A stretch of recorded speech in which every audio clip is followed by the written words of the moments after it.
നമസ്കാരം. ന്യൂസ് കേരള പ്രധാന വാർത്തകളുമായി CK നാസർ കാഞ്ഞങ്ങാട്. ലൈംഗിക അതിക്രമ കേസിൽ നടനും MLAയുമായ M മുകേഷിനെ അറസ്റ്റ് ചെയ്ത് വിട്ടയച്ചു.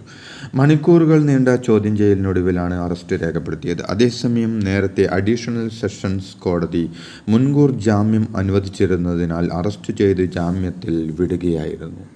ലൈംഗിക അതിക്രമ കേസിൽ നടൻ സിദ്ദീഖിൻ്റെ ജാമ്യ ഹർജി ഹൈക്കോടതി തള്ളി. ജസ്റ്റിസ് CS ഡയസ് അധ്യക്ഷനായ സിംഗിൾ ബെഞ്ചിൻ്റേതാണ് ഉത്തരവ്. ഇതോടെ കേസിൽ അറസ്റ്റ് ഉടൻ ഉണ്ടാക്കുമെന്നാണ് വിവരം.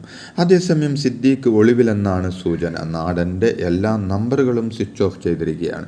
ഇതോടെ പ്രത്യേക അന്വേഷണ സംഘം സിദ്ദീഖിനായി വിമാനത്താവളങ്ങളിൽ ഉൾപ്പെടെ ലുക്കൌട്ട് നോട്ടീസ് പുറത്തിറക്കിയിരിക്കുകയാണ്. നടൻ വിദേശത്ത് കടക്കാതിരിക്കാനാണ് നീക്കം. ഹൈക്കോടതി വിധിക്കെതിരെ സുപ്രീം കോടതിയെ സമീപിക്കുമെന്നാണ് സിദ്ദീഖുമായി അടുത്ത വൃത്തങ്ങൾ പറയുന്നത്.